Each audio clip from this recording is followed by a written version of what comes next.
Well, hello as always from Southern Ontario, Canada. Any long-term followers on the channel, you've seen this before and you know its story. I'll just kind of hold that up there. I don't know where the camera is aimed at. You can pause the screen if it's new to you. Could kind of use updated a little, I suppose. But whenever I go into town or anywhere, I always talk to people. I say, do you follow Canadian politics? And it's so disappointing the number of people who, and increasingly, they're like, no, I intentionally don't. This really aggravates me. And I've been pondering how I feel about that. Because you want to shake them and say, well, you better wake up. So I'm thinking back 40 years ago when I was an avid motorcyclist. And of course, a lot of my peers, contemporaries, whatever, were as well.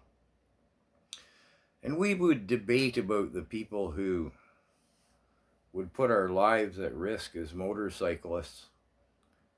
I mean, it was being studied then, and the psychology's long since been understood.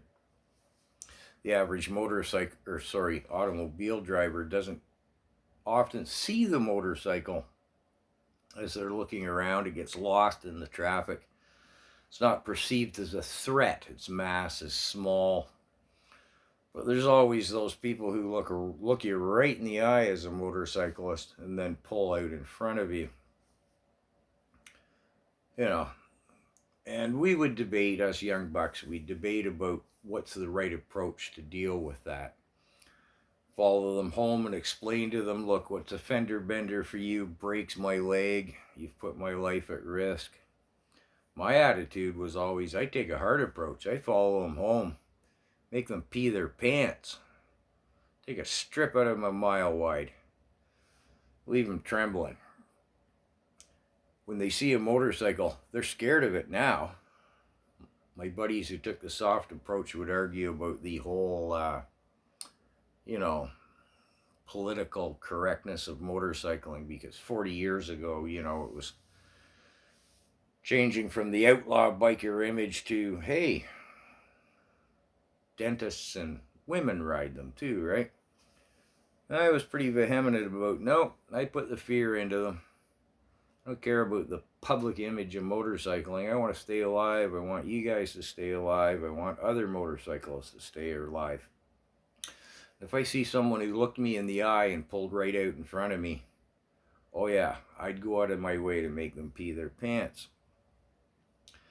So this brings me to today with the people who, they're beyond apathetic. They're either in denial or they're cowardice.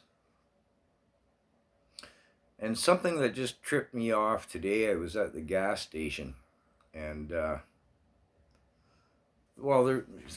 I'll describe the individual. It was a, 30-year-old gal, 2 dogs, a Jeep, some stickers on the back, and I was looking at the stickers on the back.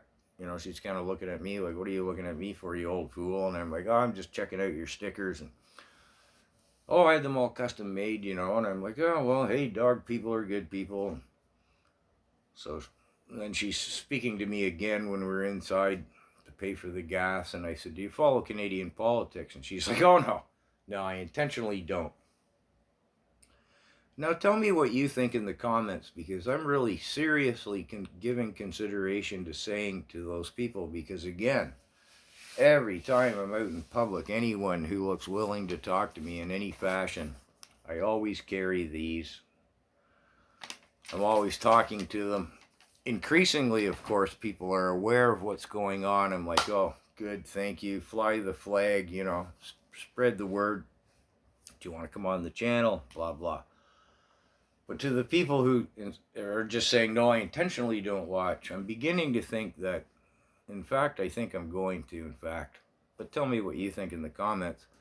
I'm going to say, well, is it denial or cowardice that dooms me, everyone else in this country, perhaps your children and your grandchildren, to being enslaved? Which is it? Because by saying no, Don't want to think about anything. No, I'm not interested in your channel or anyone's else. I don't even watch the mainstream. No. That's what they're doing. It's either denial or cowardice. We can't fix stupid. You can't hit it with a stick. So I'm really giving serious consideration. I mean, I'm not going to bite their head off. I'm not going to curse. I'm just going to simply say, well, your denial or your cowardice, pick one, dooms us all to slavery. And they probably won't take one of these. Let me know what you think in the comments.